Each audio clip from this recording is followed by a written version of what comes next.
At the dawn of the 21st century, space agencies in Europe and America began making plans to land the first humans on Mars. But manned missions to the Red Planet have been proposed before.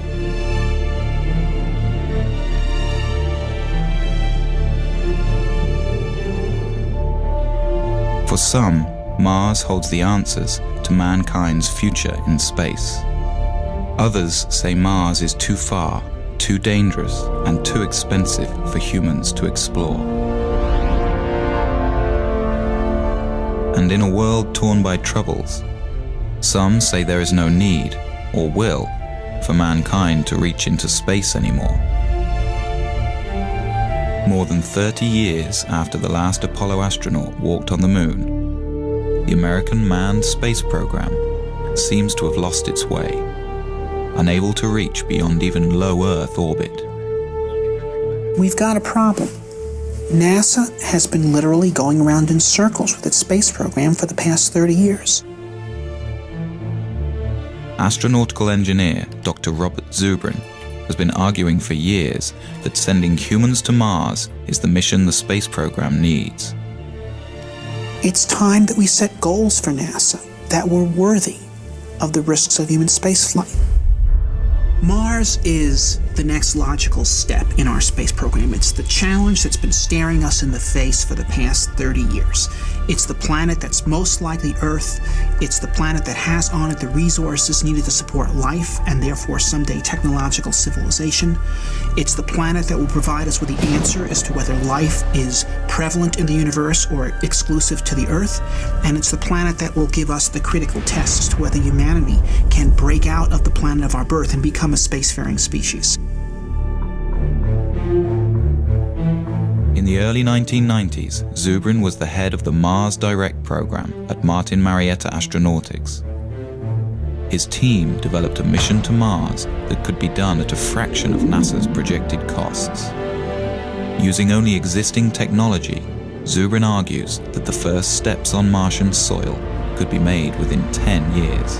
There is absolutely nothing in this that is beyond our technology. We are not ready to send humans to Mars right now. We don't know how to keep them alive. There are people out there who say we can go to Mars tomorrow. One of my requirements, one of NASA's requirements, is that if we send humans to Mars, we bring them back alive. For the past 15 years, Zubrin and his colleagues have waged a campaign to convince society and the political class that humans on Mars should be the goal for NASA now. This is the story of our cold neighboring planet and the debate over whether man's fate is tied to the red world. It's the story of an engineer's journey and the battle of ideas over which direction in space will truly benefit mankind. We're at a crossroads today. We either muster the courage to go or we risk the possibility of stagnation and decay. The victor in this debate could determine the fate of mankind. Will we become a spacefaring species? Will we live on more than one planet?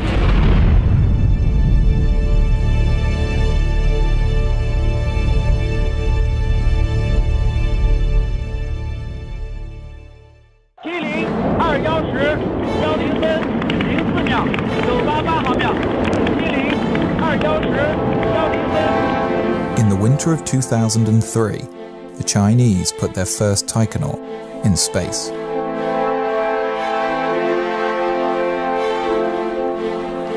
The Chinese Space Administration plans to begin a manned program of moon exploration by 2017.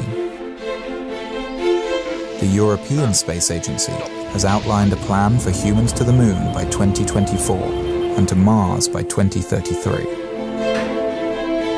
And the Russians, building on years of experience, are conducting tests for long-duration Mars missions.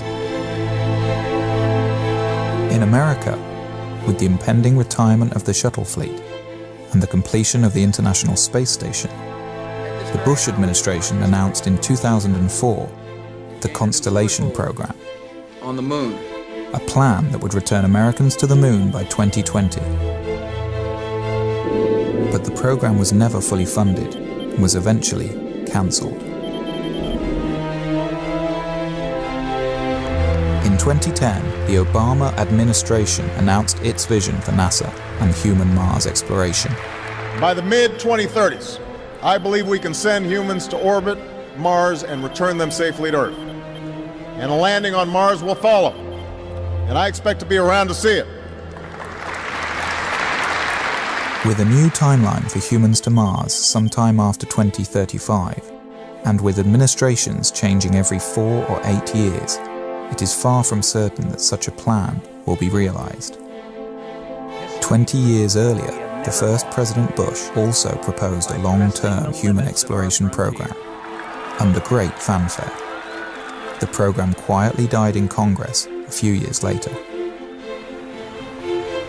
If you want to go to Mars, you cannot do it in 30 years. You can't do it in 20 years. You've got to do it in 10 years or less from program start, or you're more or less guaranteeing political failure.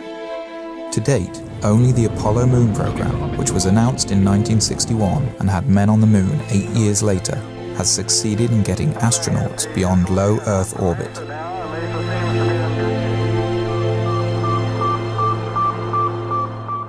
I was 5 when Sputnik flew. And while to the adults, Sputnik was a terrifying event, to me, as a child who was already reading science fiction, it was exhilarating, because it meant that this possibility of a spacefaring future was going to be real. And I was 9 when Kennedy gave his speech committing us to the moon. To go to the moon in this decade and do the other things, not because they are easy, but because they are hard. I grew up during the 60s, when it was Mercury, it was Gemini, it was Apollo. Every month, NASA was doing something more impressive than in the month before. We were going to be on the moon by 1970, Mars by 1980, Saturn by 1990, Alpha Centauri by the year 2000. We were moving out, and I wanted to be part of that. And so I got myself a scientific education. But then, in the early 70s, it's all collapsed. We achieved the first part of that program, Moon by 1970, but the Nixon administration shut down the rest, and we did not move out into space. And for a while, I accepted that, grudgingly. I became a science teacher. But then in the early 80s, something hit me, and I said, I'm not going to accept myself doing less than what I had dreamed of doing when I was a boy. Zubrin went back to graduate school, getting advanced degrees in engineering and aerospace. He then went on to work at Martin Marietta, which later became Lockheed Martin, designing interplanetary missions. It was here that Zubrin's obsession with the red planet began to take hold.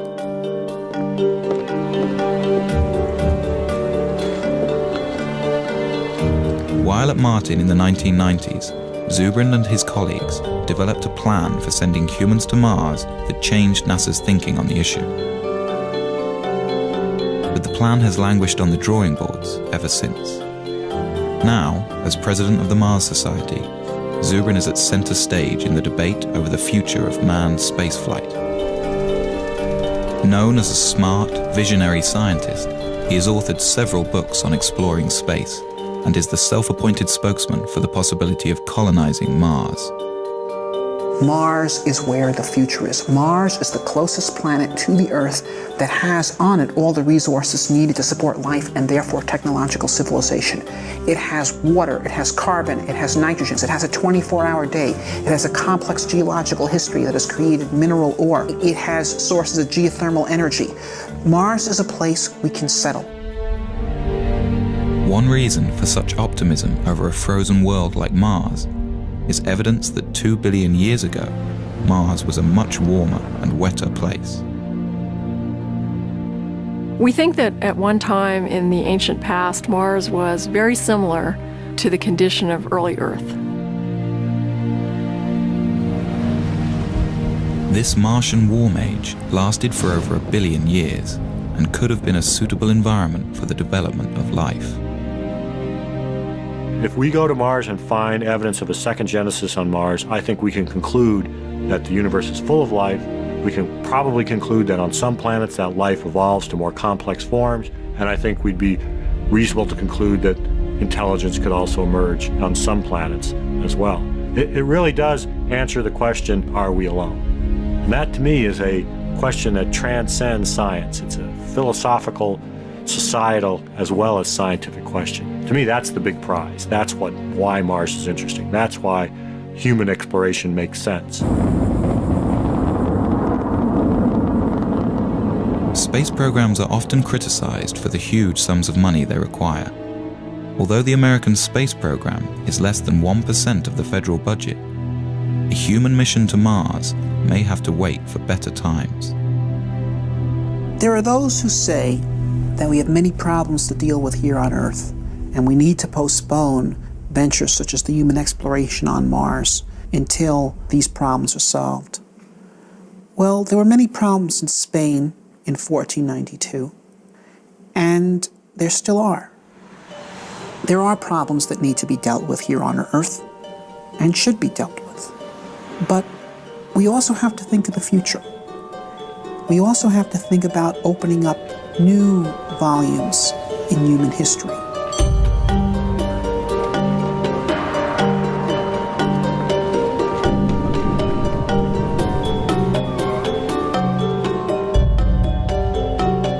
I believe that it's essential for a positive human future that humanity expand into space.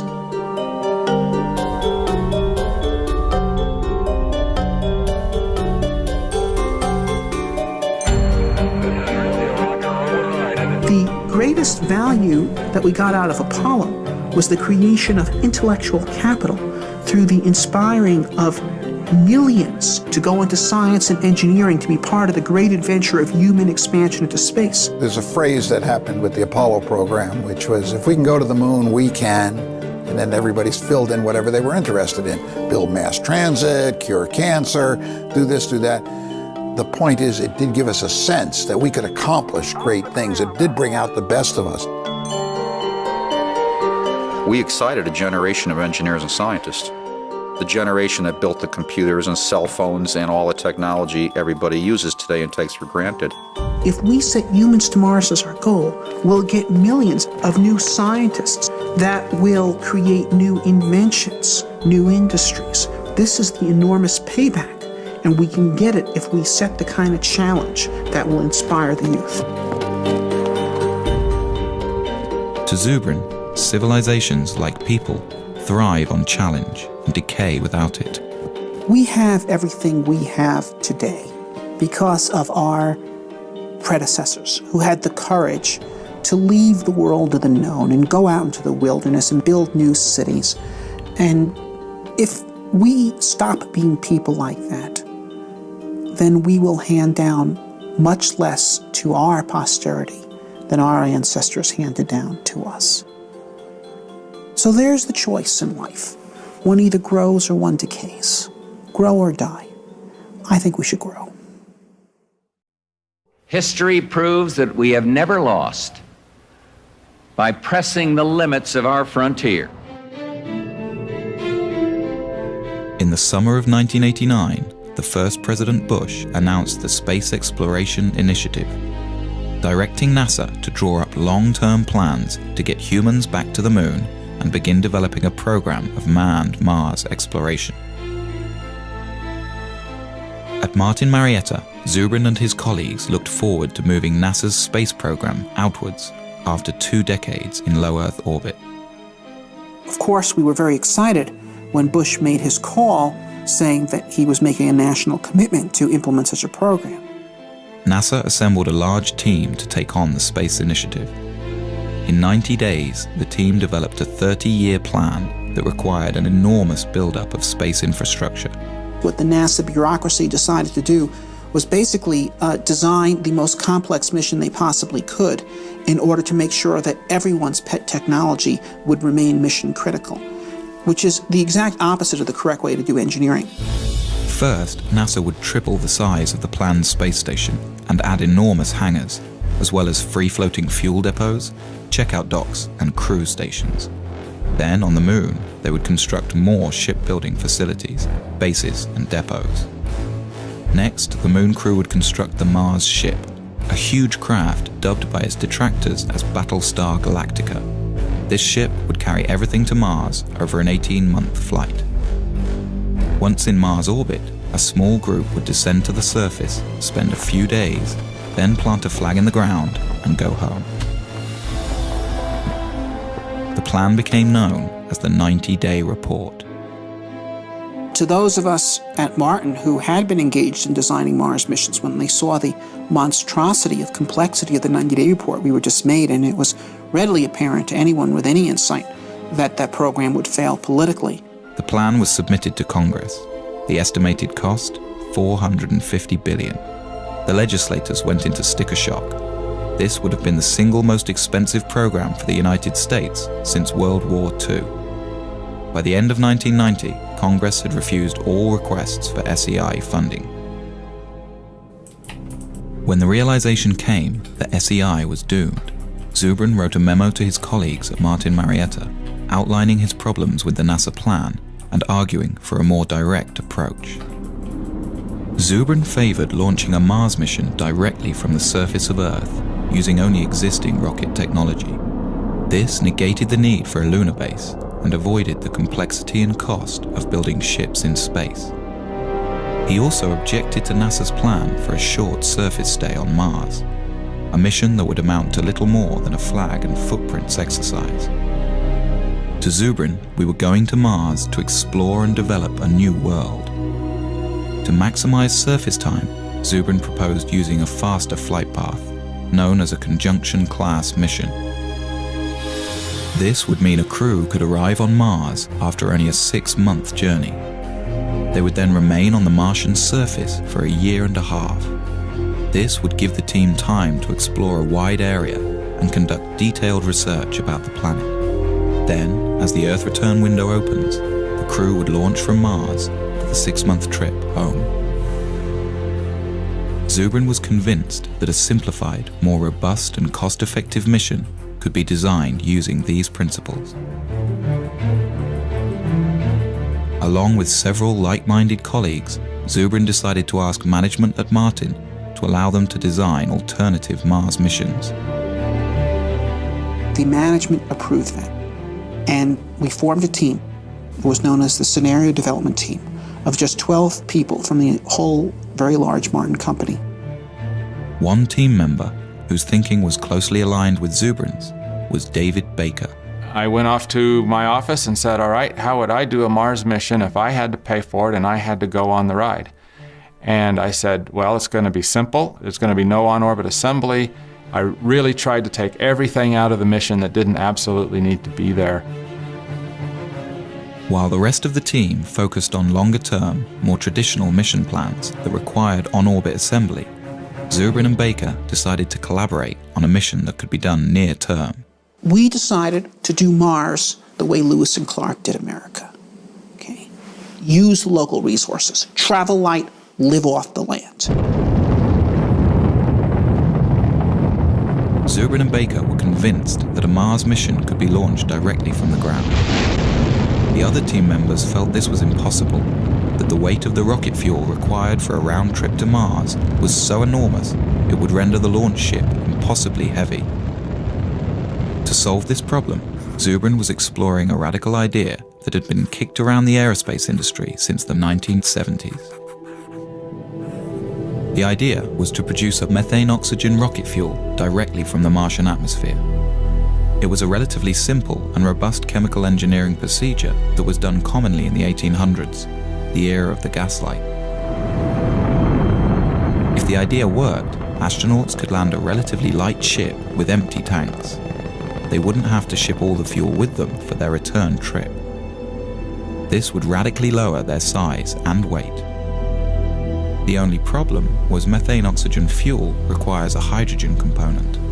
Hydrogen exists on Mars in the form of H2O, but water may be difficult or impossible to extract from the Martian environment. Really, the hydrogen was only 5% of the total weight of the methane-oxygen propellant being manufactured. So if you just say, okay, we won't be pure, we won't get all of the propellant from Mars, we'll just get 95% of the propellant from Mars. The other 5%, the hydrogen, we'll just bring from Earth. Another fundamental resource that could be extracted from the Martian environment is oxygen. A second processing unit could separate oxygen molecules from the thin carbon dioxide atmosphere, providing breathable air for a Mars crew. If used intelligently, The same resources that make Mars interesting are precisely what could make it attainable. Baker and Zubrin had greatly reduced their mission mass, but they still found their ship was too heavy and would require 2 launches and assembly in space. Then Zubrin hit on an idea. Well, one of the key events of the Mars Direct development was one morning Bob burst in my office and said, "I've got it." The idea that I finally hit on in 1989 was that we would split the mission up into 2 parts, and we'd send the return vehicle out first with its own return propellant plant. So the propellant would be made on Mars before the first astronauts ever left Earth. With 2 separate direct-to-Mars launches, a human crew would have a fully fueled ship waiting for them on the surface of Mars before they ever left Earth. So Zubrin and Baker had come up with a plan that seemed to accomplish all of their goals. It was relatively inexpensive, development time was short, they could use existing technology, and it allowed for a long stay on the Martian surface. They dubbed their idea Mars Direct. SSC disconnect enable on. 35. Let guys go. Hydraulics go. Aboard an Ares rocket is the Earth Return Vehicle, or ERV. No one is aboard this ship. It will pave the way for the astronauts who, years later, will use the ERV to return to Earth. 1. Lift off.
Skillfully assembled flight team in history, 4 astronauts begin their 2.5-year mission to the Red Planet. This will be the first time a human has gone beyond the Earth-Moon system, 250 million miles farther than any person has ever been.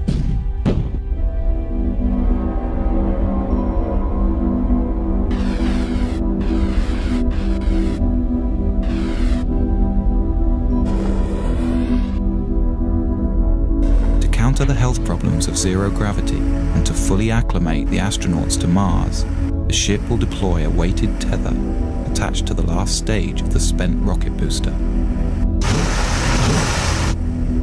By thrusting the ship into a rotational spin, the counterweight of the rocket will create centrifugal force and thus artificial gravity. The crew will be able to live with their feet planted firmly on the floor during their 6-month transit. But the HAB is not entirely alone on its journey. Just ahead of it is a second ERV, identical to the first. Launched just a few weeks prior to the HAB, it will prepare the way for a second human crew that will follow 2 years later. It can also function as a backup for the first mission if anything should go wrong.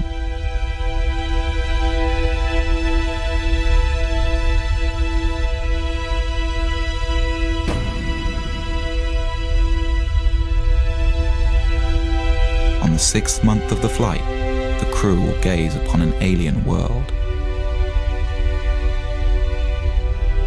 This is the new frontier. Oh, spectacular. Just spectacular. After days in orbit and satisfied with the landing conditions, the crew will receive final word from Mission Control on Earth. All systems are go for entry, descent, and landing. 3, 2, 1.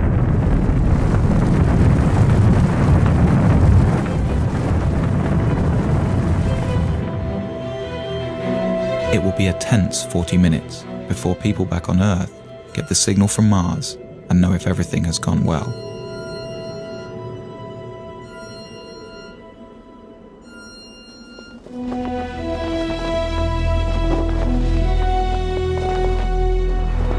Okay, 75 feet.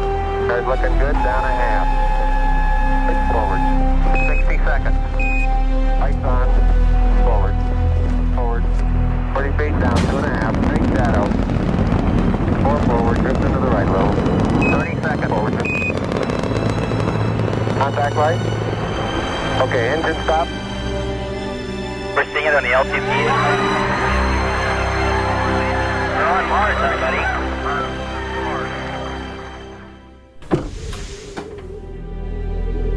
For more than 500 days, the astronauts will live on Mars and embark on one of the greatest journeys of discovery in the history of science.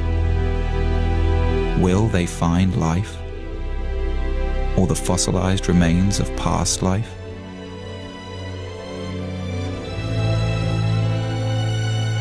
Such a discovery could tell us whether our solar system has seen more than one genesis, and answer the ultimate question: are we alone? In any case, these explorers will be learning how feasible the colonization of Mars really is, and whether or not mankind has a future among the stars.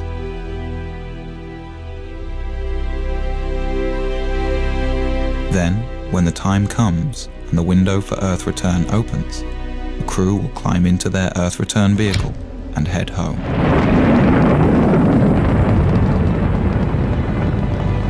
They will arrive home heroes, the first to stretch the limit of man's expanse from one planet to another, their names added to the list of great explorers of new worlds.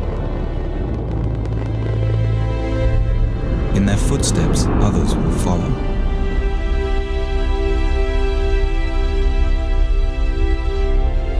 What began as a trickle is free to rise into a deluge of humankind, sweeping over a once barren land and transforming it into a viable new world.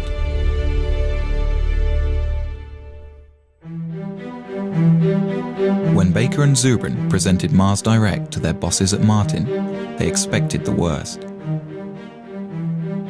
To their surprise, management was excited about it. They liked the fact that everything needed was relatively simple and near-term. As time went on, Martin Marietta embraced Mars Direct as their creation and put Bob and I on an airplane to several NASA centers to present Mars Direct and try to build some momentum for it.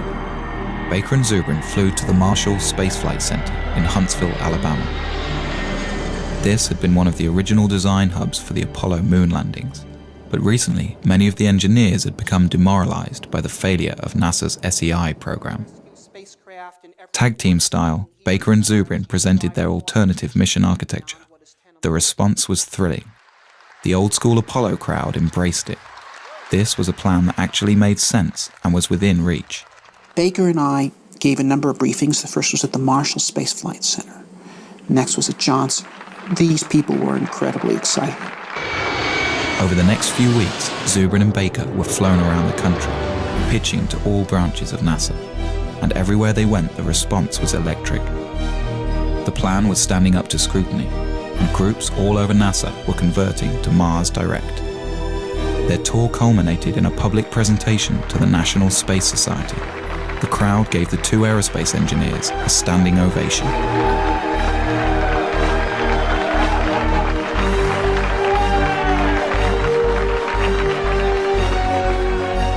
A week later, the story was in newspapers around the country.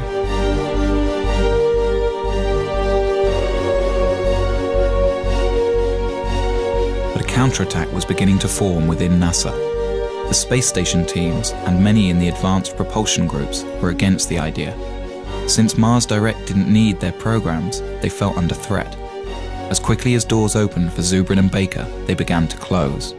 NASA didn't want to pursue a Mars mission at that time. They didn't want to be derailed by a bunch of Mars fanatics that thought that their idea of what NASA should do should overwhelm what NASA thought NASA should do. What we did in Mars Direct was literally come up with the leanest solution, the one that involved the least spending on an assortment of technologies and infrastructural elements, including, for example, we made no use whatsoever of the International Space Station. And so people involved in all those programs were very upset because we were showing that you could go to Mars without their program being required. And they felt that we were de-justifying them. The NASA administration rejected Mars Direct. The two engineers were outsiders again. But Zubrin remained determined. Bob had grabbed hold of it, and I could see that it was his, and no matter what I did, he was going to do what he was going to do. And he was going to be a proponent for it and push it, and I really saw my role sort of evaporate. It's a little bit like being a dim planet next to a bright star around him in terms of his enthusiasm, and you really can't compete with that. All you can do is decide how you're going to deal with it. By February 1991, Baker quit Martin to start his own firm. Zubrin battled on. For the next year and a half, Zubrin tried to get NASA to pay attention, giving speeches, writing papers, but Mars Direct's time seemed to have passed.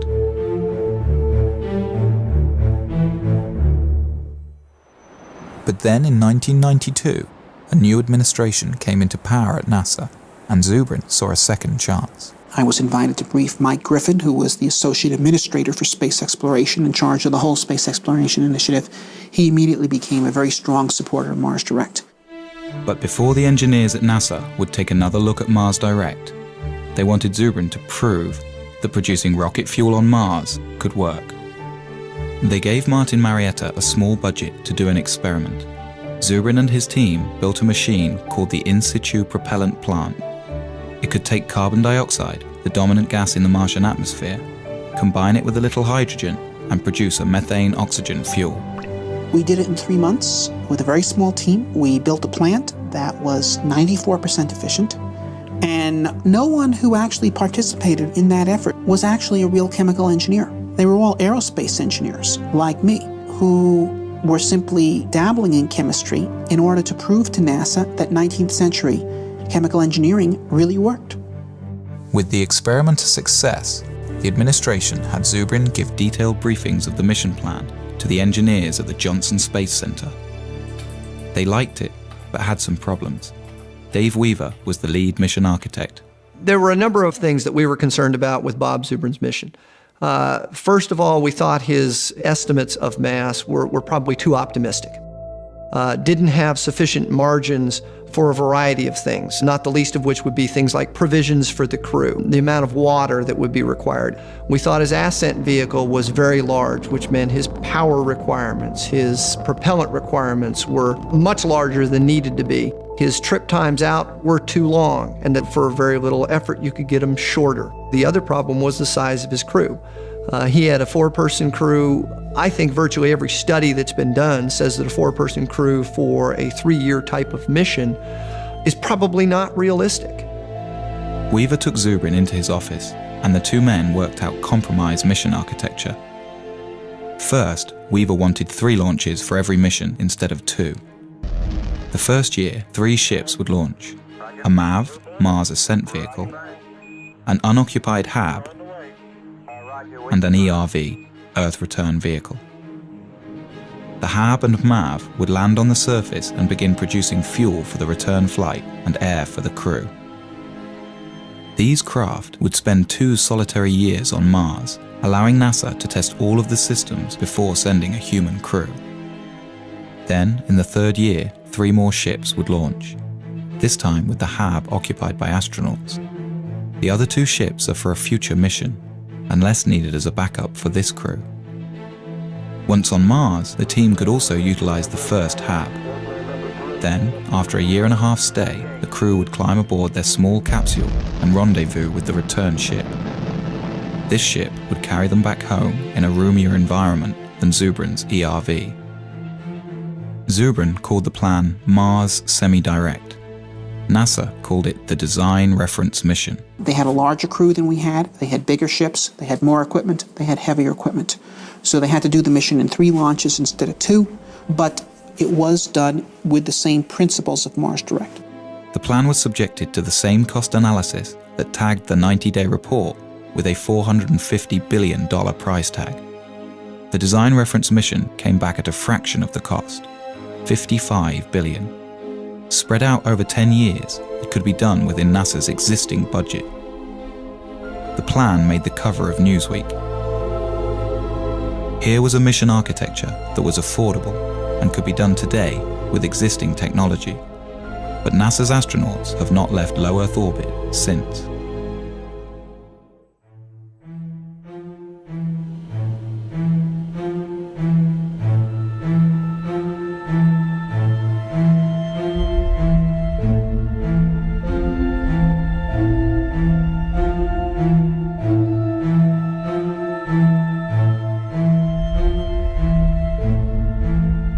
With the completion of the International Space Station and the retiring of the Space Shuttle program, a debate rages over the future of space exploration. Should NASA continue to focus on low Earth orbit, developing technologies for the future? Or should NASA have a goal, like it did in the 1960s with Apollo? The way we got to the moon was by a presidential imperative that demanded that NASA get to the moon within a decade. So NASA was forced to sit down, design a plan for how to do that, and then fly the mission. Since that time, without the presence of a driving imperative, we engage in basically a random set of constituency-driven programs which are justified ad hoc afterwards by the argument that they could prove useful at some time in the future when you actually have a plan to go somewhere. I think NASA has focused on a steady process where the government can't just pull the plug on their funding. I think the Apollo cancellation was very traumatic for NASA, and it really transformed NASA from what it was in the 60s to more of what it is now. If you have a singular program like going to Mars, then it is very vulnerable to having its funding pulled. NASA must be destination-driven. It is the only thing that allows the agency to be productive. NASA was 100 times more productive when it was destination-driven than in the period that it has not been. And we have stagnated in NASA since 1973. 30 years, more than a generation, has been wasted.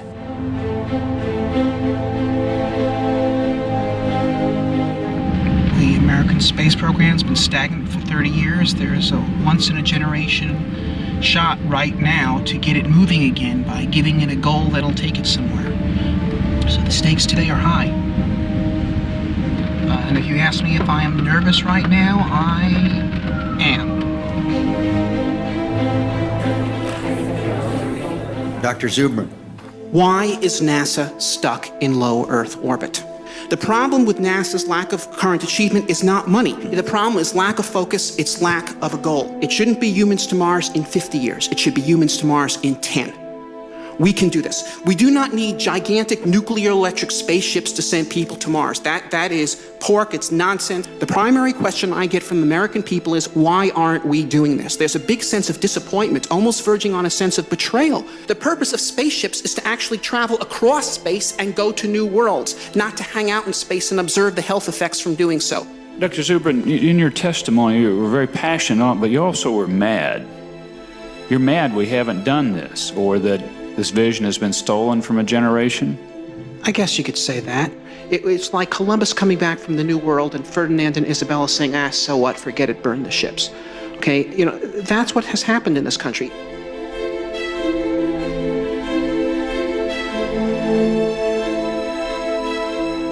We've won our point that there needs to be a destination. The point we need to win on now is that the destination needs to be Mars, and it needs to be soon.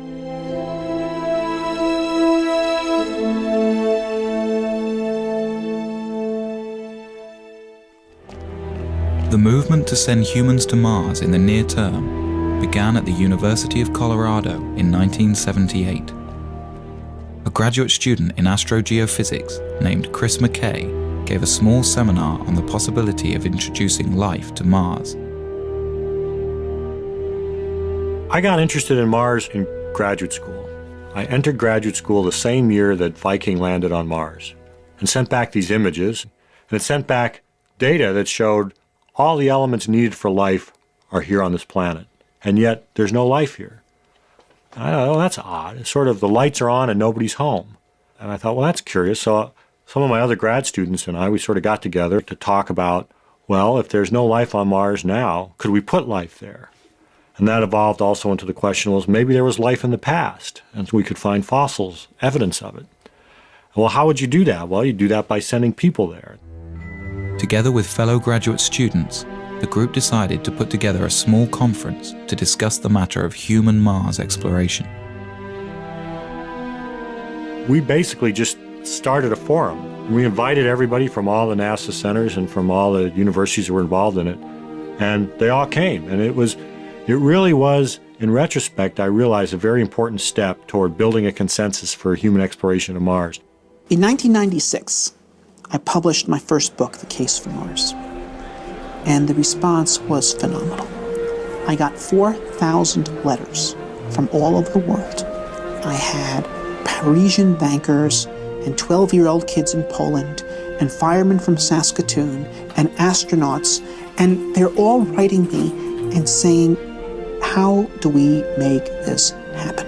Bob Zubrin came to the third Mars conference and got very much involved. And he was willing and interested in forming a society, forming a group and organizing. He said, look, if we could pull these people together, if we can get them to work together, we could have a force that could actually make humans to Mars happen. The group formed the Mars Society. Robert Zubrin became the president. They held their first convention in 1998. The convention was just magic. We had no idea how many people were coming. They were there not just from the United States and Canada and Europe. They were there from Israel. They were there from Mozambique. They were there from New Zealand. It was astonishing. Since its inception, the Mars Society has attracted members worldwide. Derek Shannon is the head of the Southern California chapter. He's met with political leaders from all over the country. If you make them look at the whole Mars vision in historical terms, it becomes a much easier sell. How will the Martians remember our century? They're probably not going to remember our deficit, our wars, our healthcare. Those will be footnotes. What they'll remember is that out of all of human history, there came a generation that decided to take this amazing step out into space. And if you tell politicians that they're the ones whose names actually get to be remembered, that's when, hopefully, the space program starts going somewhere. In order to further the knowledge necessary for a manned mission to the Red Planet, the Mars Society has been building research stations around the globe, all of them based on the design of Zubrin's HAB module. Most recently, the Society set up a desert research station in Utah. Here, international researchers and aerospace students come to do experiments under the harsh desert conditions and learn what's necessary to keep a Mars crew alive and productive. Basically, what we're doing here is undergoing analog studies. Crews of up to 6 people at a time come together to live in a full simulation environment for up to 14 days. So what that means is every time we go outside the HAB, people have to don spacesuits. They have to depressurize. When we go outside, they're called extravehicular activities. They can only be of a certain duration due to the air supply. We have to recycle all our water and basically have our own food as well.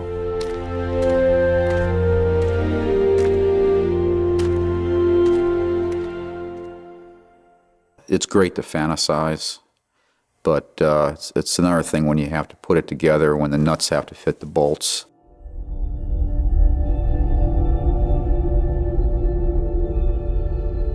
Like the Apollo missions to the moon, sending human beings to Mars will mean putting people in harm's way. There are many dangers in outer space, and many things could go wrong.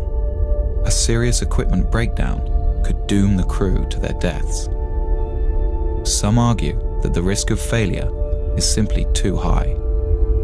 You know, back in the days when medieval man was looking out from Europe and thinking about exploring the world was unknown, and map makers populated their maps with dragons. We've got the same thing today. There are people who are afraid to go out into space, and they've populated their maps of the solar system with dragons. You know, we've got cosmic radiation, we've got zero gravity, we've got back contamination. But these are dragons that we can take on.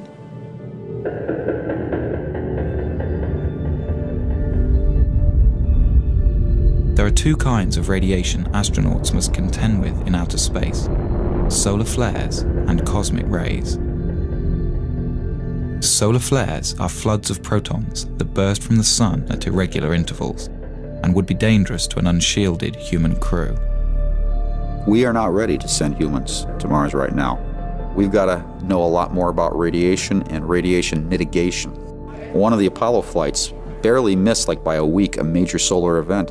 If it had gone off when the Apollo astronauts were on the way back and forth to the moon, they would have gotten their entire lifetime radiation dose in that one mission. And that's just one solar flare.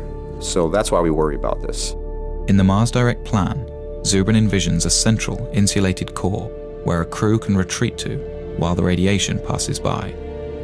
The core would be surrounded by all the provisions of the mission. This should stop any harmful dose of radiation from reaching the astronauts. Basically, you use your pantry as your storm shelter. So a solar flare happens, the alarm bell rings, the crew goes into the storm shelter, they stay in there cramped up pretty tight for a few hours until the all clear rings and they come out. This is going to happen once, it might happen twice in the course of the mission. The second type of radiation is cosmic rays. This constant rain of charged particles comes from interstellar space and cannot be avoided without many meters of shielding. We can experience some of this type of radiation on Earth at high altitudes. Airline pilots who spend their careers flying high in the atmosphere can receive almost as much of this radiation throughout their life as a Mars astronaut would on a 2.5-year mission. It's a long trip. It's a 6-month trip there, a 6-month trip back. It's probably a year on the surface. That's a lot of radiation. The best estimates are that the magnitude of that dose is not that great, perhaps 60 rem of radiation scattered over 2.5 years. Now, 60 rem of radiation delivered over a long period of time like that would not create any noticeable effects at all. It would, though it is believed, increase your statistical risk of getting cancer at some point later in your life by about 1%. Right now, if you're an average American and you do not smoke, you have a 20% chance you're going to die of cancer. This would make it 21. If you're an average American smoker, it's 40. So in fact, if you recruited the Mars crew out of smokers and sent them to Mars without their tobacco, you would be reducing their chance of getting cancer.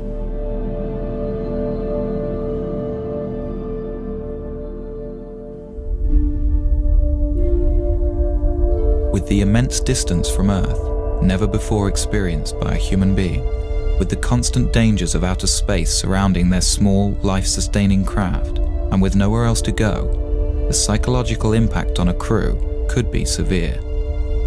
Fear is real. I mean, it would be, to me, abnormal for a person to not feel the fear of getting on a rocket and launching into space and going to Mars. So I think fear is a very normal thing that all astronauts, in fact, are supposed to have. And I would be afraid to fly with someone who does not have fear. Some psychologists worry that cabin fever could set in, and the crew might literally go crazy. The human Mars mission is a more rigorous and difficult condition than most of us experience in daily life. But it is hardly a more difficult situation than many people have endured throughout human history. We could compare the Mars crew to the crew of 19th century or prior sailing vessels, many of whom were away from home for 3 years or more than 3 years, under conditions in which they're eating extremely bad food, without any medical knowledge to support their health, commanded by brutal officers. In every respect, the crew of a human Mars mission with the full support of mission support and the whole world cheering for them and great rewards awaiting for them in life upon their return, is in a vastly superior condition. The Mars Direct crew will spend most of their time inside the two-story hab, carefully designed to promote psychological well-being despite the confinement. The space where I think everybody would spend the most time, just like a lot of homes on Earth, would be the galley wardroom area. There would be chairs, a table, some kind of large screen for entertainment. You would have individual staterooms about 4 or 5 feet wide. The ability for them to communicate with loved ones, with colleagues on Earth, I think will be almost unlimited. A Mars crew will need to be carefully chosen and thoroughly tested to ensure their ability to handle the extreme isolation. Wow, what a place. What a view, isn't it, John? It's absolutely unreal. John Young, who went to the moon, used to say that he could cover the Earth by just lifting his thumb up to it. And he says that when you go to Mars, you are going to redefine the concept of loneliness. And so it is very important that the crew be well balanced and well chosen so that they can support each other. Whoever gets picked to go, they will have to learn to live together for 2.5 years. If you put out a call for volunteers for the first crew to Mars, they'd be lined up coast to coast. Most people recognize what's left after you go is the good you left behind. And to take part in an adventure of this character, of such a historic character, of extending the reach of the human species, this is something of immortal significance.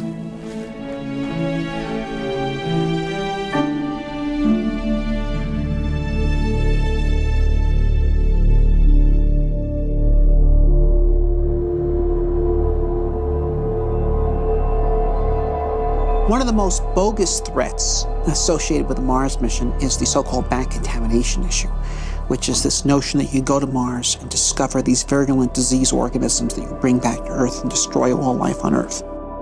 If we discover life on Mars, one fear is that our Earth biology will have no defense against possible Martian pathogens. Some argue that missions to Mars cannot be risked until we can prove Mars is free from harmful contaminants. This is completely nonsensical.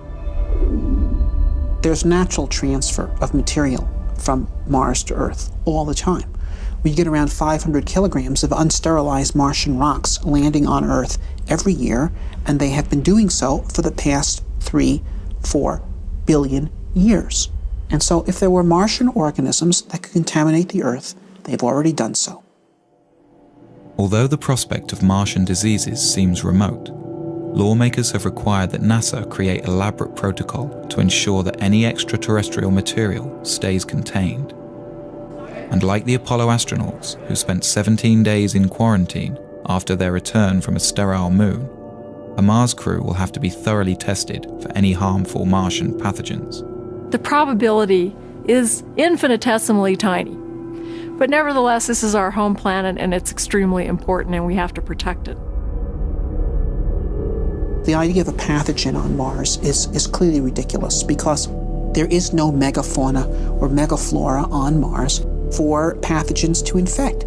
So it is impossible to propose a credible life cycle for a Martian pathogen.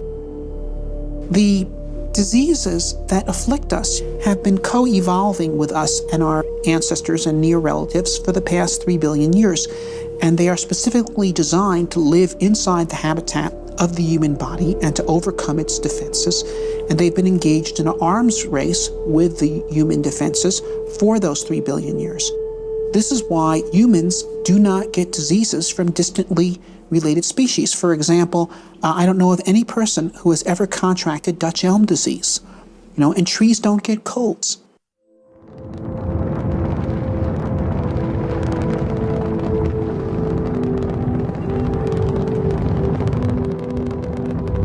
When the first Mars lander touches down, the crew will be staring out at a new world, a place that in 4 billion years, no eyes have ever seen.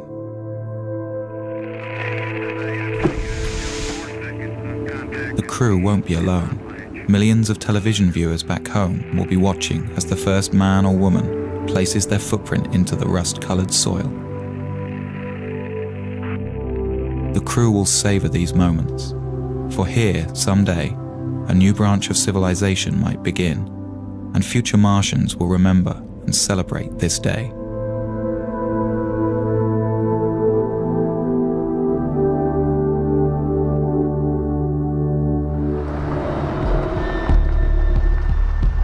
There is much for the crew to do and explore. One of their main mission objectives will be to search for signs of microscopic life. To do this, they will follow the ancient water flows. For on Earth, where there is water, there is life.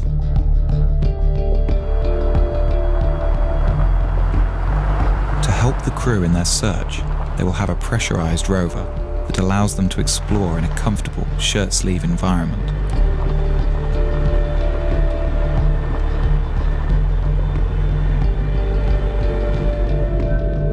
This means the crew can examine a vast area around the landing site during their 18-month stay. And there is much to explore. Mars has 58 different kinds of topography and a surface area equivalent to all the continents of Earth combined. To me, this is a more subdued surface over here. If these explorers can uncover the fossilized remnants of indigenous Martian life, they will redefine mankind's understanding of its place in the universe. And we better press on to the big boulder. For if life arose separately on a planet so close to our own, it strongly suggests that the universe is a biologically rich place and full of life.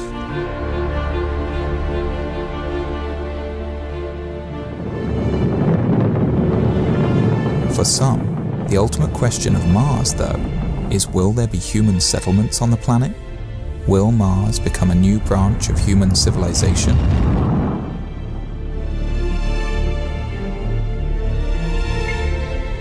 As each subsequent Mars mission explores a wider and wider area of the planet over several years, an ideal site for a base will be found, probably one with a thermal vent that can supply water and power. At that point, several HABs will be landed in this one spot, with crews that plan to stay for 4, 8, or even 12 years. The HABs will be interconnected, and a permanent human presence on Mars will be established.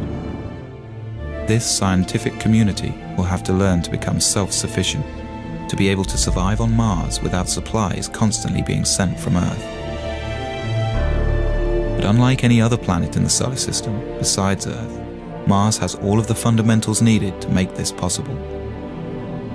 Its 24-hour and 37-minute day is critical for growing plants. It has all of the elements necessary for creating building materials like plastics, metals, and glass.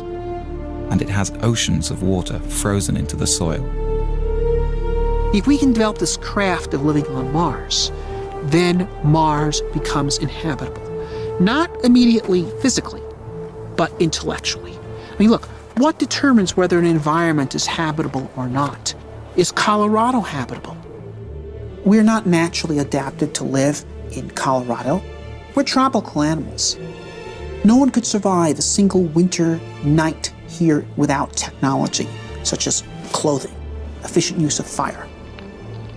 We invented our way into becoming people that could colonize such hostile environments.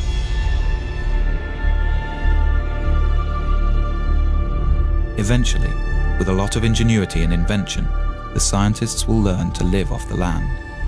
They will grow crops in the iron-rich but potassium-poor soil. And they will produce oxygen and energy from the water and atmosphere.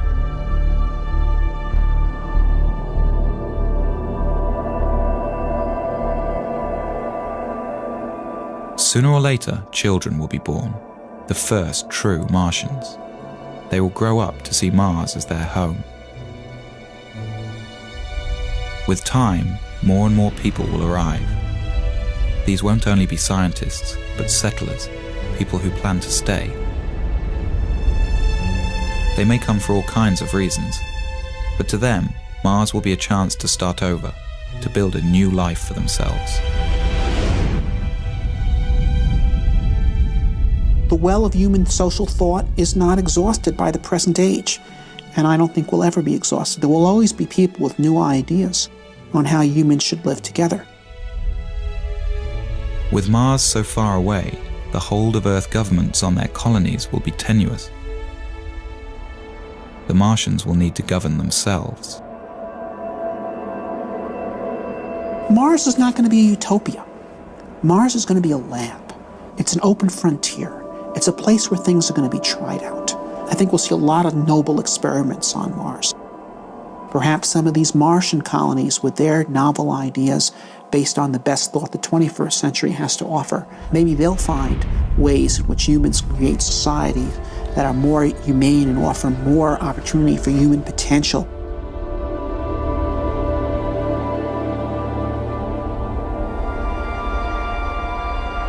The ultimate dream of the Martians will be to terraform their planet, to make Mars as hospitable as Earth.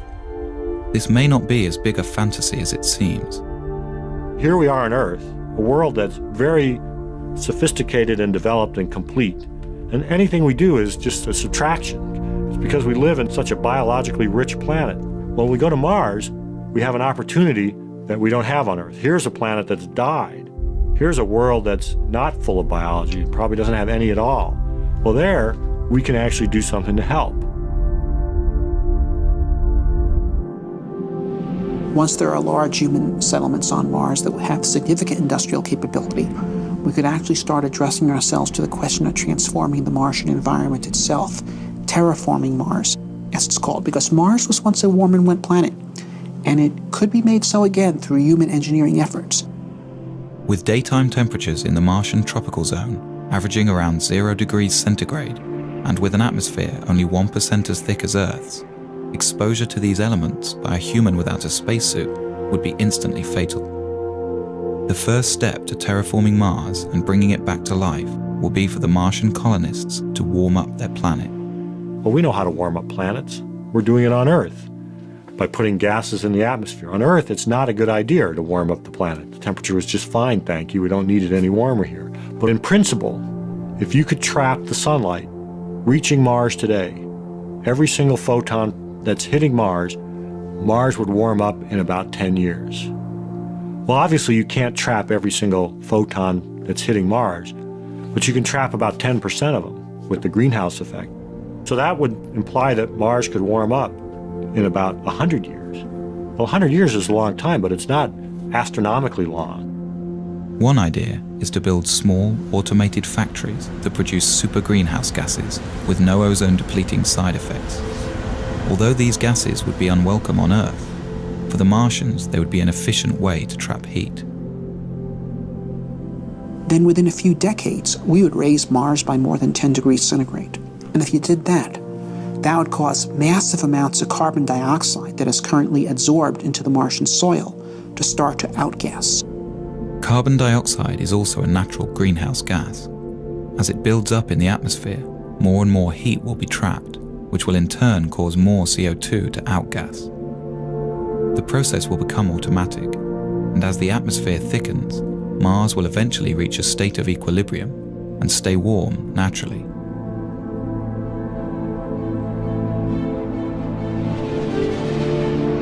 The rise in air pressure would mean that the human colonists could discard their pressure suits and walk around the surface of Mars carrying only a supply of oxygen.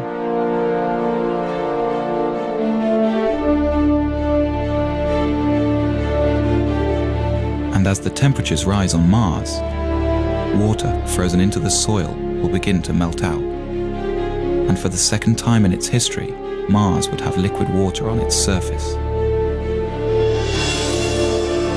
Dry Martian rivers will start to flow.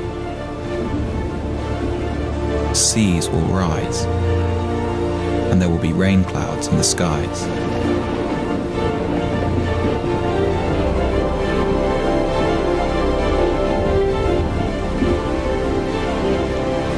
The return of Mars to its warm and wet stage will make it a fertile environment for life. Any indigenous Martian organisms lying dormant will begin to grow, and Mars will be full of Martians.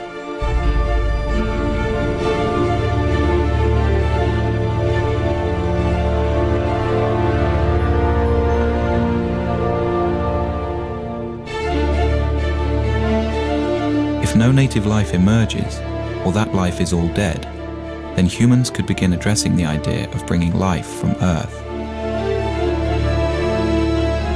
At first, it would be simple organisms, perhaps genetically engineered, that would thrive in the Martian environment. Then more complex plants could be introduced. The plants would be right at home in the carbon dioxide atmosphere, and with no competition and a whole planet to cover, they could transform Mars into a green world.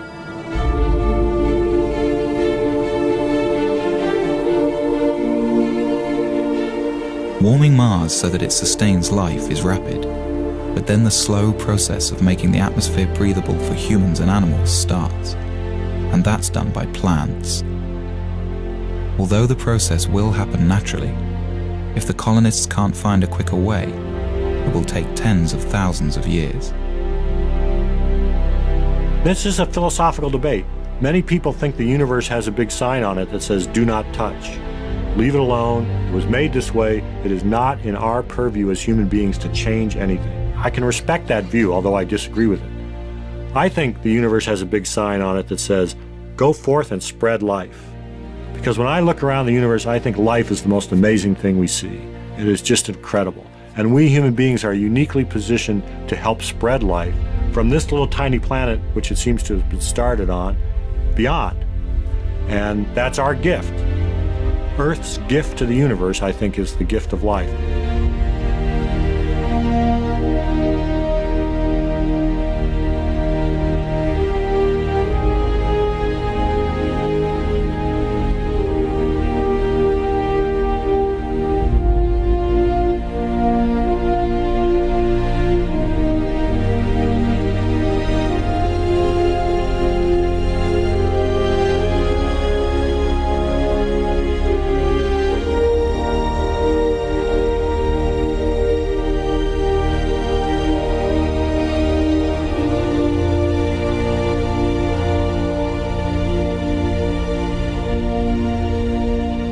This scheme for terraforming Mars is based on 20th century notions of engineering. I don't think it is how Mars will actually be terraformed.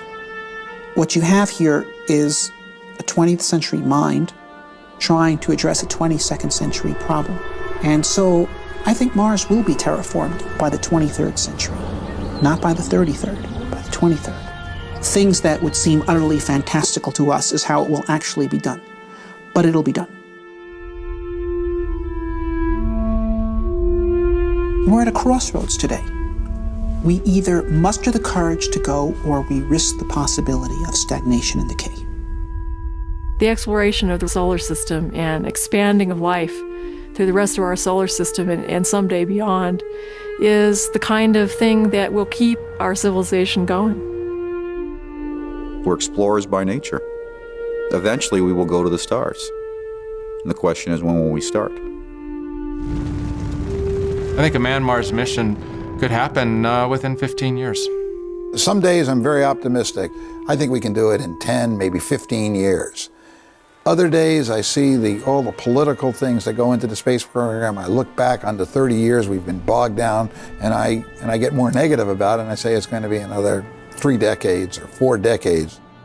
I would be surprised if we got to Mars prior to 2025 or 2030. In May of 2018.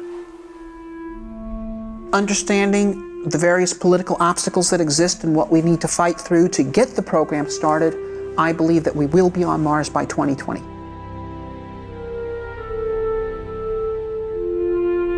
You have to believe in hope. You have to believe in the future.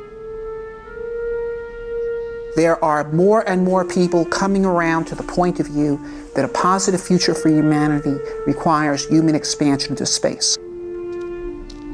We will eventually break through the forces of inertia that have been holding this thing back.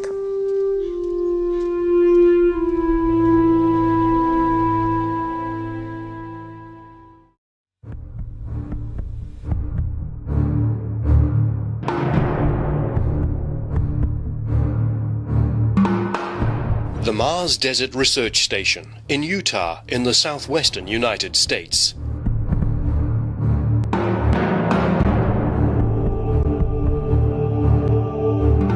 These are the members of Mission 118 at the MDRS.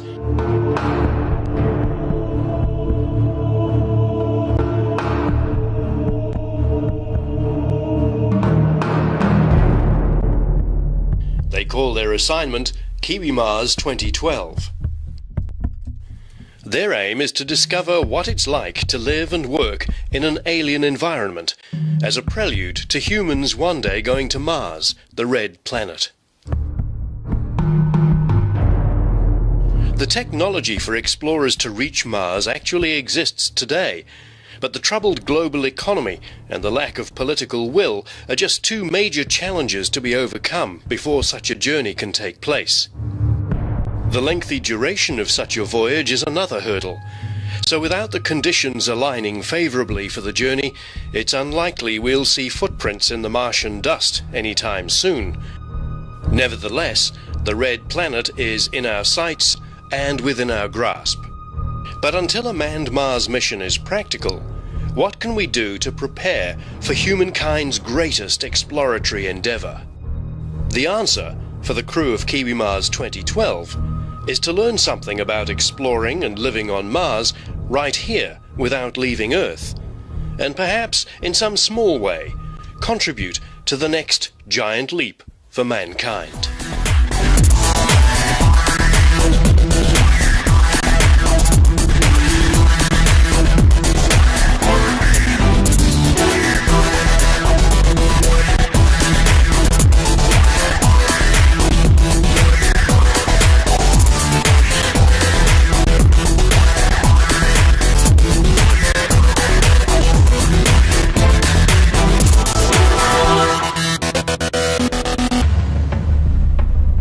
The Mars Desert Research Station, MDRS, was built at the beginning of the 21st century by the Mars Society, an international non-profit organization devoted to promoting the exploration and eventual settlement of Mars. The MDRS comprises a habitat, a greenhouse, and a wastewater recycling plant, and nearby there's a small observatory. The habitat deliberately resembles a spacecraft that's landed on the surface of Mars. It's 2 stories high and approximately 10 meters in diameter. The ground floor is given over to a science lab, engineering bay, spacesuit storage and bathroom facilities. The upper deck is where the crew cooks, eats, plans work programs, relaxes, and sleeps in tiny cabins. Crews spend rotations of 2 weeks each at the MDRS. They come from universities, science institutions, even space agencies from all over the world to experience this illusion of Mars. Kiwi Mars Commander Haratina Mogashanu, who lives in New Zealand, first stayed at the MDRS in 2011 as part of a Romanian space agency crew. For me, this place is magical because it gives you the chance to feel the pressure and the challenges of being a field astronaut. And there are very few places on Earth that can make you do this because very few places on Earth have the equipment. She enjoyed the experience so much, she's returned with a Kiwi crew, or more precisely, an Australasian crew. By the time Harry had secured a slot in the MDRS schedule, she had little time to conduct a full recruitment process. We couldn't really do too much about that in the little amount of time we had, but these 2 Australians are very, very great guys, so they will only add to the crew. And at the end of the day, the crews that will go on Mars will not be from just one country, but they will be multicultural. So I think one of the issues that we're trying to address here is how do we get along being from so many backgrounds. I think this is the most important thing. So, with 4 crew members from New Zealand and 2 from Australia, drawn from Harry's network of colleagues and friends, Kiwi Mars 2012 is a trans-Tasman mission. Haratina is the Kiwi Mars mission commander, and represents the Kiwi Space Foundation, which aims to foster a New Zealand space industry and education framework. Mike Bodner is Executive Officer and Mission Journalist, contributing daily blogs to the Kiwi Space Foundation website. With a particular interest in geology, Ellie Harley's role is Mission Specialist Planetary Sciences, while teacher Bruce Ngātairua takes on the job of Health and Safety Officer, as well as communicating daily to an audience of school students in New Zealand. From Australia, artist Annalie Beattie supports Kiwi Mars 2012 as Mission Specialist Life Sciences and is keen on exploring whether art might have a place in interplanetary exploration, while fellow Australian Don Stewart, with experience in meteorology, is the mission's weatherman and engineer. But just how valid is a stay at the Mars Desert Research Station? What does the crew hope to contribute to the knowledge necessary to successfully reach and explore the Red Planet? This environment absolutely is an analogue for the real thing. There's no doubt about that. Look, even if you stripped all that away, what a great place to come. So for 2 weeks, I'm just looking forward to being in a totally alien environment, something I've never experienced before. And I think the concept of living in a habitat, which is back over there behind me, for 2 weeks with strangers essentially, is an intriguing one. Whether we'll all be speaking to each other at the end of it remains to be seen. Well, I hope as an artist I'll try and find, I'll be able to work with scientists and collaborate to try and find other ways to interpret scientific data. This is a field trip for me, and I'd like to understand what a confined space is, and I'd like to understand more about an extreme environment. It's an adventure in different regards for me. It's a geological adventure, that's for sure. When you see the photos of the area, you'll understand why. It's an adventure about Mars. I do believe we have to go to Mars. I believe we need to go to Mars because we have a responsibility to ensure the survival of the human species. And also to the sorts of factors that people need to take into account if they live, maybe if they set up a space station on the Moon or on Mars, or even in, I guess, a really remote, harsh environment on Earth. So in some ways, the sorts of things we're doing here would be a little bit like going and living on Macquarie Island in Antarctica for 12 months or a couple of weeks. It's really about how my experience here, living on Mars, will actually translate towards students in New Zealand, and that they can get a better appreciation of what that means. This is why we're here, actually. It doesn't matter what will happen in the long term. It absolutely has no importance what will happen. Important is what we will be learning from this experience. That's why we have MDRS. That's why we have rotations, which means the period of time when a crew stays at the hub. It is a learning curve for everyone, for us, for Mars society, and for humankind. Even before the mission officially starts, Health and Safety Officer Bruce Ngātairua is faced with a medical emergency. I was just rushing. I pushed that door too hard and I sort of fell through it. Annalie has fallen down the steps outside the habitat on the first day and twisted her ankle. If you just stay there and leave ice on it for at least 15 minutes, all right? Take down the swell.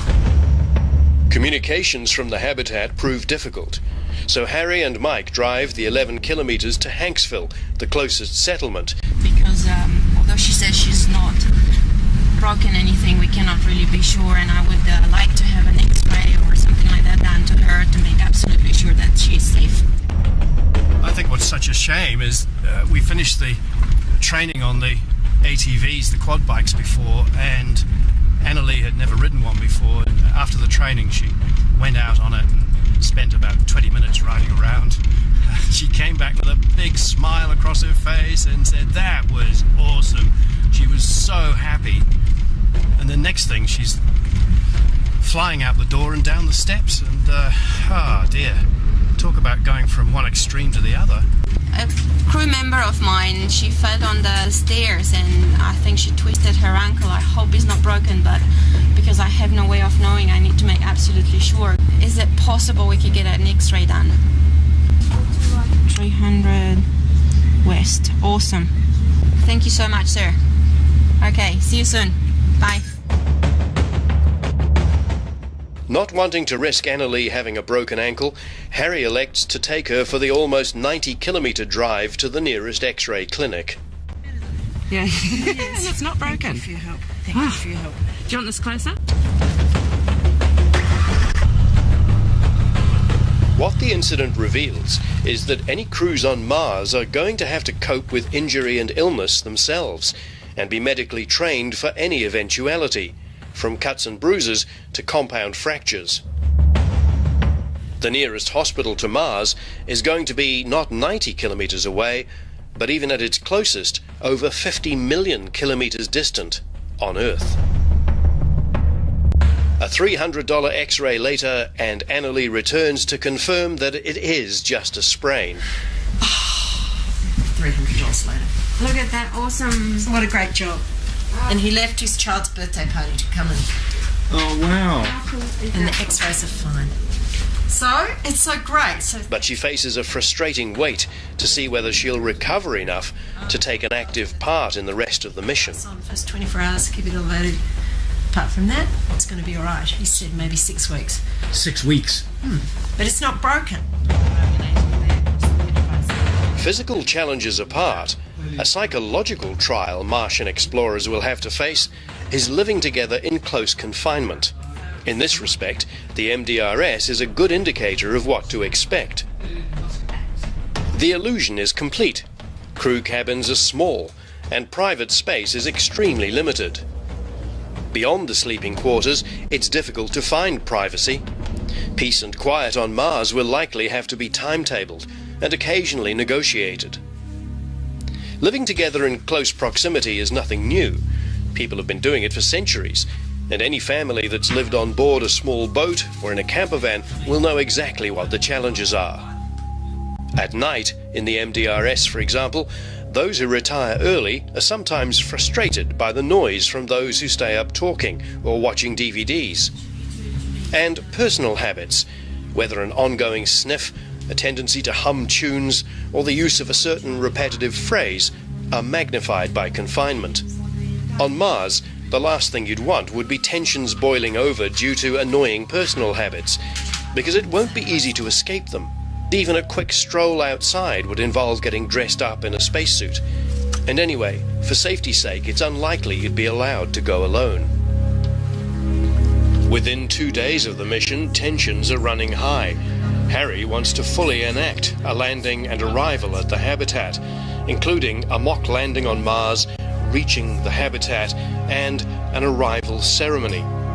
The others, also suffering from jet lag and exhaustion, aren't convinced such an act is necessary and just want to begin the simulation. Are we landing on Mars tomorrow?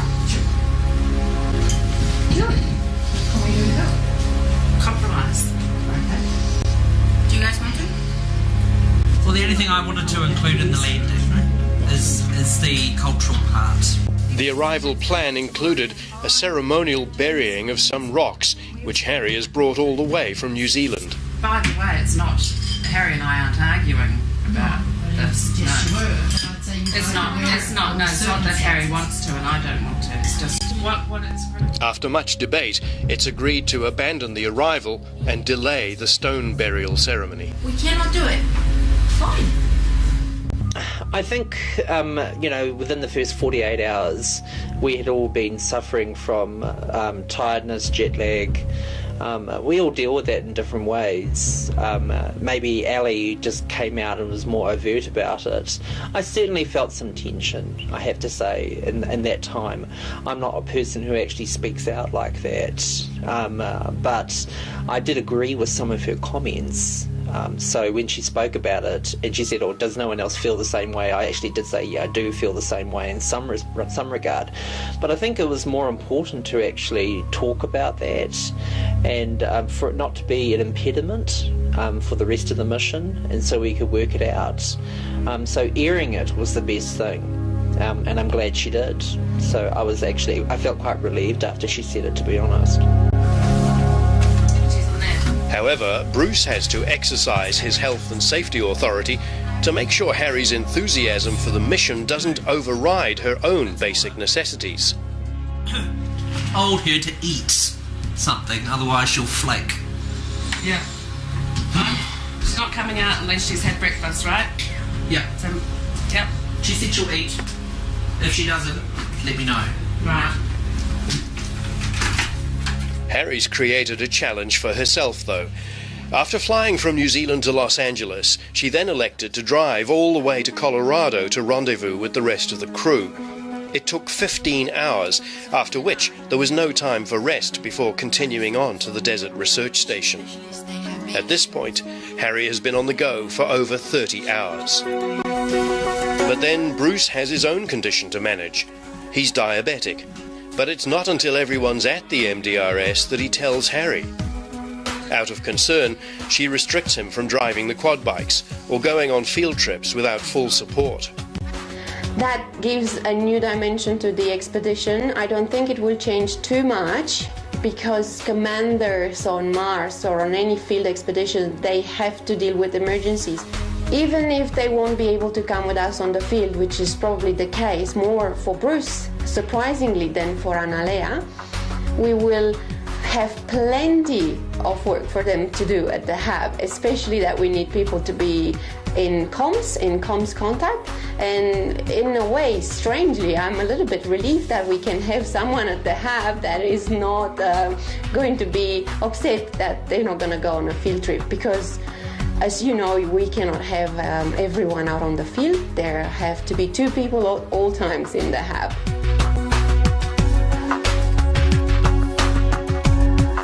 The MDRS crew's work involves necessary daily routines coupled with more specialist work such as geology field trips. Operationally on Mars, crews will have to undertake certain regular activities to ensure their habitat continues to function efficiently. Even here in the Utah desert, nothing can be taken for granted, and flight engineer Don Stewart monitors fuel and water supplies daily. For the purposes of the simulation, the water and fuel tanks are regarded as being inside a controlled environment, so no spacesuit is necessary.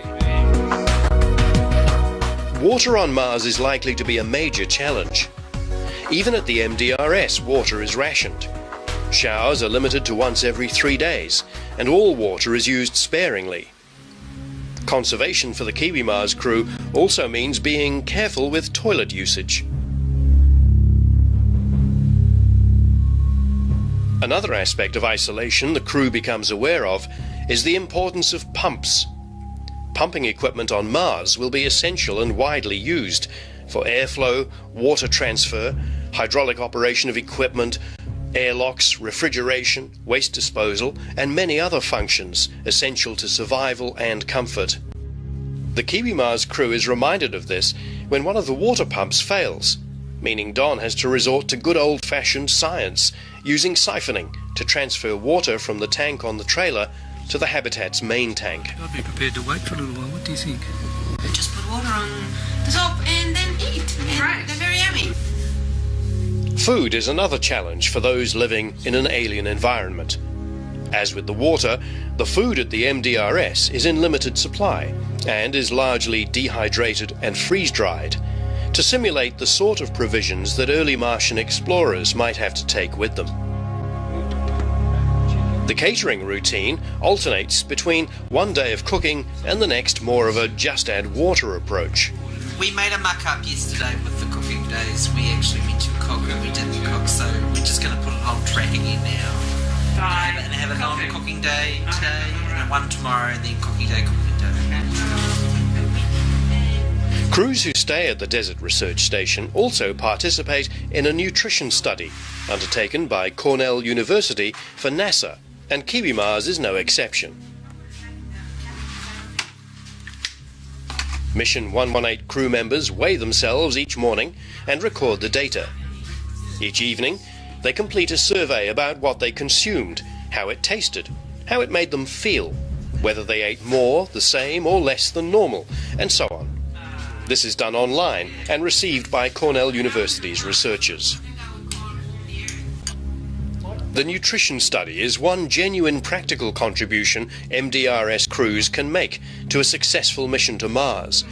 incrementally building up a picture over time about how useful or effective various types of food might be. However, one challenge real Martian explorers won't face, hopefully, is the invasion of their food supplies by aliens, in this case, desert mice. The Kiwi Mars crew discovers on the third day that mice have successfully penetrated the pantry and eaten their way into some of the food stocks, which are discarded for health reasons. It's a blow, and from here on the crew keeps all rodent risky food in plastic bins that can be sealed shut. Next to the habitat is a greenhouse. Originally, this was built with the aim of recycling grey water and experimenting with growing different foods.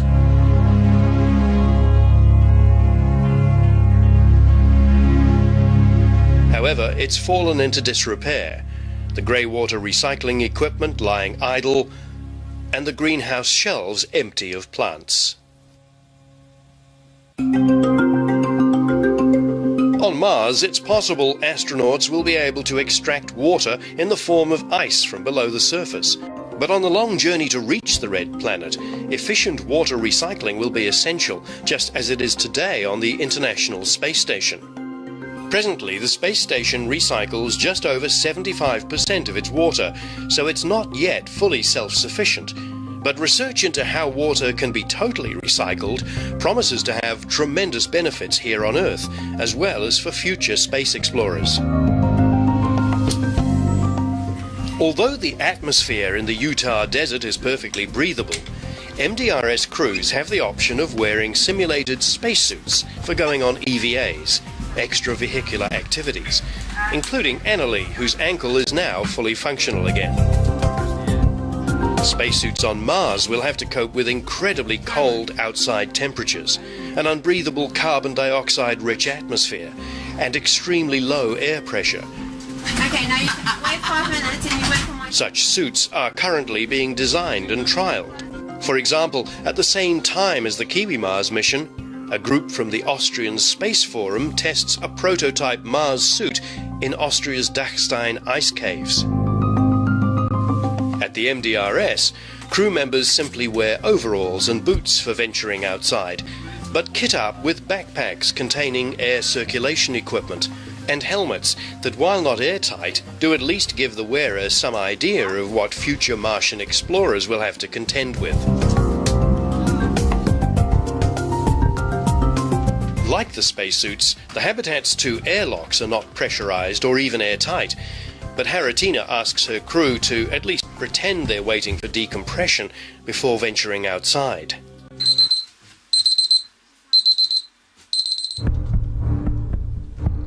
Once outside, there will likely be 3 options for Martian explorers: go on foot, travel on a motorized buggy of some sort, or pile into a pressurized rover, which would allow them to take off their spacesuits and travel longer distances in reasonable comfort.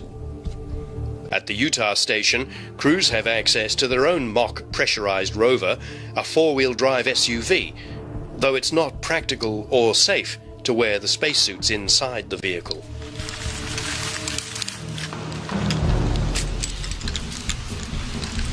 Which means any such rover on Mars is going to either be restricted to 2 occupants or be much larger than the Hab's 4-wheel drive.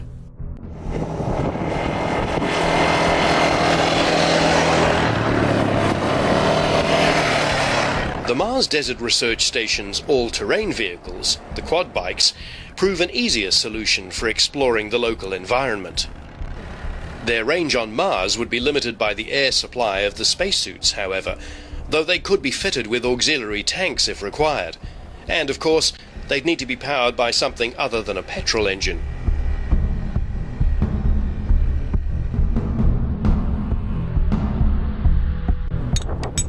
On Mars, human explorers will have the ability to do in a few hours or days what currently takes rovers weeks or months to achieve.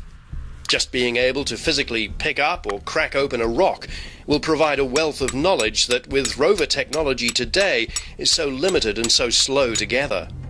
Here in Utah, Mission 118 explores the desert landscape, searching for geological specimens and evidence of water activity, but today without spacesuits, as it's 36 degrees Celsius. The experiment is about understanding the geology of a catchment area, and so you can collect your gravels to find out what's in them.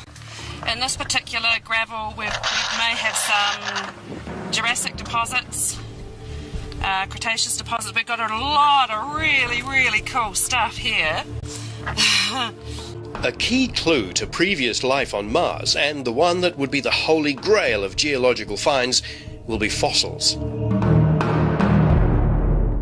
In the Utah desert, fossils are plentiful if you know what to look for. On the ridge above the MDRS is a field of fossilized oyster shells between 60 million and 160 million years old, a clear sign that there was once water and marine life in what is today an arid desert.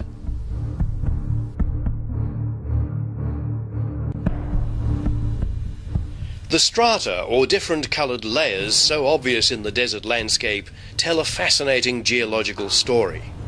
Each sedimentary layer represents a different period of geological progress and gives clues as to what was happening tens of millions of years ago. On Mars, with rovers such as Spirit, Opportunity and now Curiosity, NASA's strategy has been to understand what happened to Mars's water by looking for particular rocks or features, such as those that form when water is present, just as the Kiwi Mars crew is doing in Utah. Even on the observatory path beside the hab, there's evidence of past water activity. These little balls are called concretions. And although they look man-made, they are actually perfectly natural. And they're made in a similar way to a pearl is made in an oyster, starting with a single grain, which then builds up over time, in this case, to become perfectly globe-shaped. Fascinating. But guess where else they're found? That's right, on Mars. They were dubbed blueberries by NASA scientists after they were discovered by Opportunity's close-up camera. You can see that there's these beds there kind of going like this. Yeah. And then right above it, some of them going like that. And then you see this layer here of rocks kind of extends into there. Totally different flow regimes. This tells you something about the speed of the flowing water that deposited the formation. Halfway through the mission, the Kiwi Mars crew hosts a visit by scientist John Rusk from NASA Ames in California. So you can see how narrow this is. This was a fast-flowing regime of water here, probably similar to what we were just standing on. John was a member of just the second crew to stay at the Mars Desert Research Station and has extensive knowledge not just of the Utah landscape, but what to look for in terms of water, fossils and other evidence of life. The environment around the hab is very interesting, and it is relevant to Mars exploration.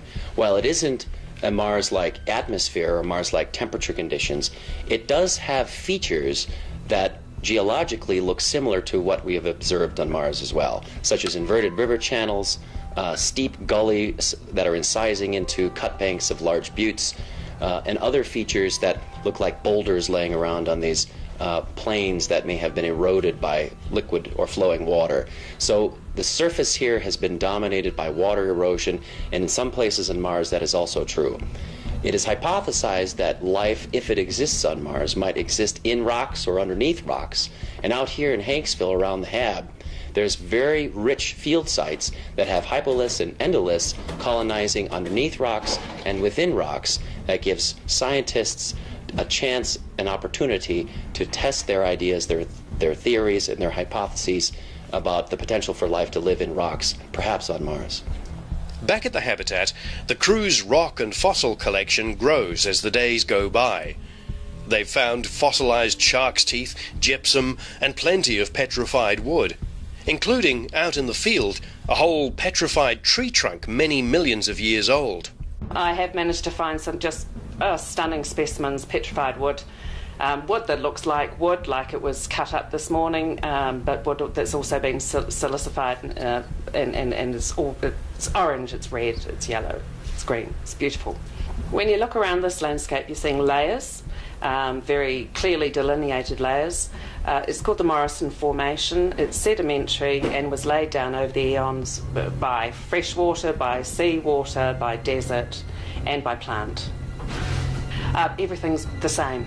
So whether you're looking at a large scale or a tiny scale, everything is exactly the same. We were looking in this microscope just a second ago. I asked you to look on the plate before you looked in the eyeglass. You said there's nothing on the plate, and when you looked in the eyeglass, there's a little pebble with pebbles stuck in it. And that's the perfect illustration of what's going on out there in that landscape. Is everything is made of the same. It's all on relative scales.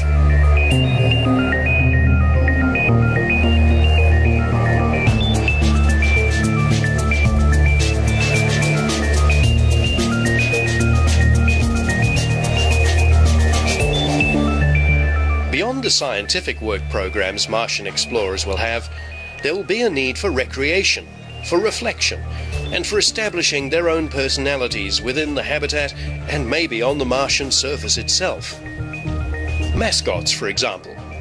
Representing the two countries of the Kiwi Mars expedition are Tupua Kiwi and Kim the kangaroo, reminders of homes half a world away.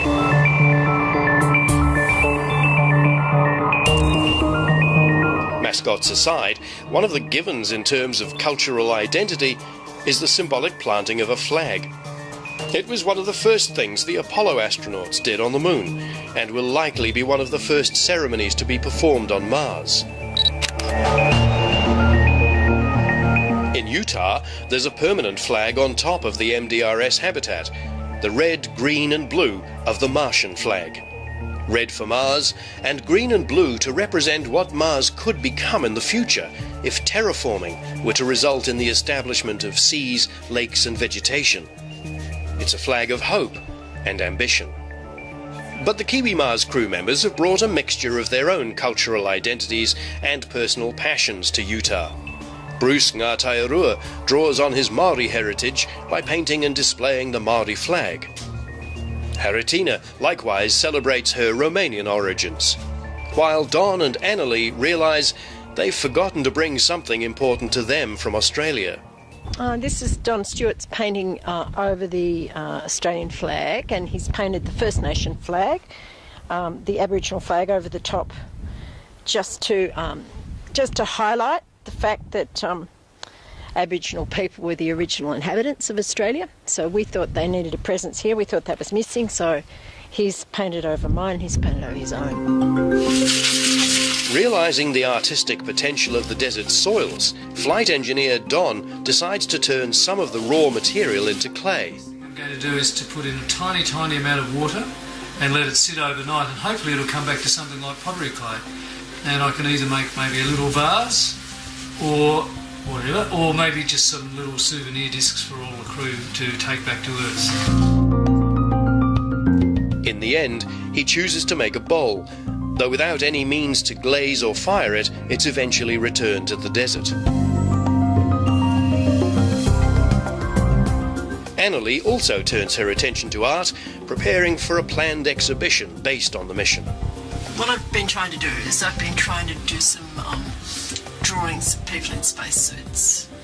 So I woke up early this morning and I thought I'd paint Alexei Leonov.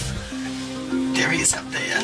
It's from his book, Time and Perception in Space. So I just thought I'd try and warm up. I'm not really a watercolour painter. I haven't really trained as a watercolour painter, but anyway, look, I'm giving it a go. This will probably be the first of a number of impressions, just to see if I can get the hang of the suits.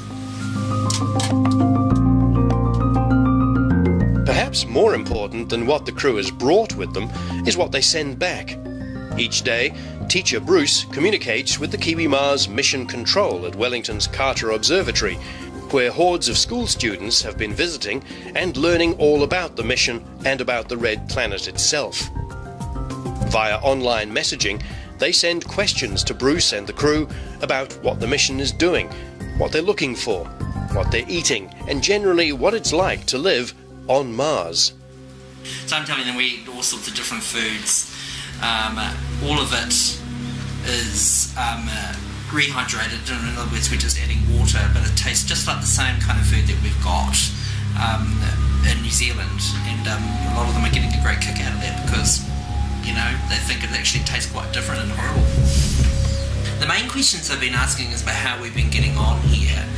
Some of it's been about what the food we eat, some of it's been around, how do you go to the toilet, what's it feel like to be in a spacesuit, those kind of questions.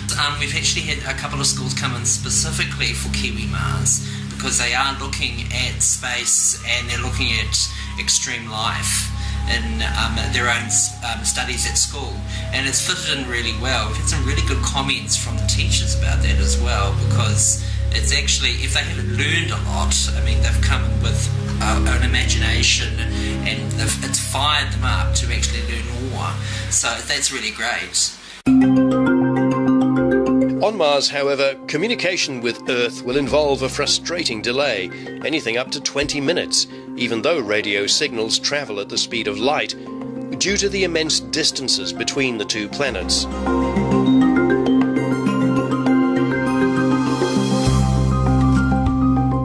And so the Kiwi Mars mission goes on, with the daily routines, the field trips, and the ever-present spectacular desert landscape to explore.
With just 1 day left of the mission, and by the light of a full moon, the Mission 118 crew, under Haritina's guidance, creates a ceremonial Maori compass using rocks on the ground.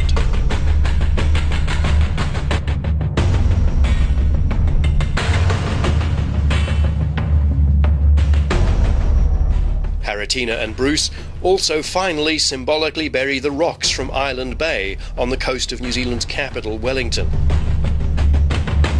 They're from an area known appropriately for Mars as Red Rocks.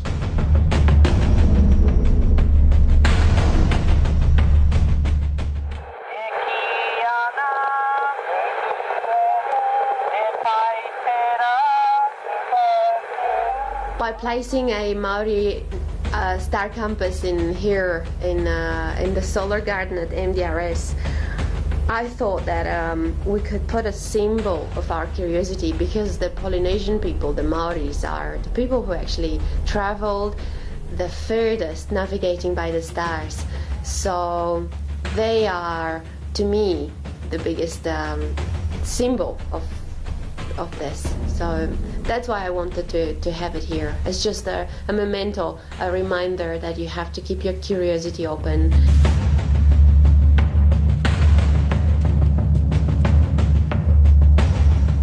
After 2 weeks at the Mars Desert Research Station, the crew, on their last full day together, reflect on what the mission has meant to them. Seeing the Lift Canyon, seeing the fossilised tree down in Lift Canyon was the highlight for me of all, because it represented life. It was a beautiful fossil. It's all chipping away and eroding away, but it was just, that was a joy. Is the colour of the landscape. That's the big thing for me. I didn't expect it to be so beautiful. And how everything in it has adapted to it. I think it has an analogy, and it's already been said here this morning, about how people adapt, about how creatures, if you like, because we're all creatures, adapt to their environment. And when you're outside there and you look at the little rivulets where water has run, that's where you find all the plants. And you can see the life, the lizards, the other burrowing creatures, even the ants building their homes. And we've been here for 2 weeks building our own home, transient though it is. But I think even in that period, there's been adaptation on our part. I was extremely impressed with that. The amount of learning that I had from this place, like the stuff that Ali taught us about the stones and the geology of the place and everything, that was just amazing. And I'm just so much richer going back home now than I came 2 weeks ago. It's just unbelievable how much I've learned. One of the big highlights here is to actually communicate with students. The views have been great, but to be able to actually communicate that to them live and synchronously as well has been a real joy for me. It's like being a huge classroom. I loved it. I think the highlight for me while we've been here is seeing Factory Butte. It's so impressive the way it just sticks out in the middle of nowhere, and it's draped by all that beautiful grey Mancos shale, because it really is symbolises, if you like, just how incredible the whole landscape is. Even immediately outside the hab, you walk outside the hab, it's incredible. And and our place in it for the last couple of weeks, the whole has been just a highlight in general. It's been great. I think we've done really, really well just to live and sleep and work together all this time without anyone losing it. And so, on the final day, it's pack-up time. But apart from the rewarding experiences the crew takes back, and kilograms of geological samples in Ali's case, cynics might say they haven't really contributed to humanity's next giant leap, and that this has all been just an illusion. For a start, we did all our research. We did all the EVAs. We collected the samples. We took the pictures. We described in our words how the Martian surface might look like for the schools back in New Zealand. We interacted every day with them through Carter Observatory, so I think it was a very, very successful mission. But it depends on what objectives you've got by coming here. And every single organization sending people here has different agenda. So I reckon it's exactly as you would go to any camp, any other camp. Just the uniqueness of this place is that it's insisting on keeping people in SIM. And as I said, the SIM is as real as you can have it. I'm happy.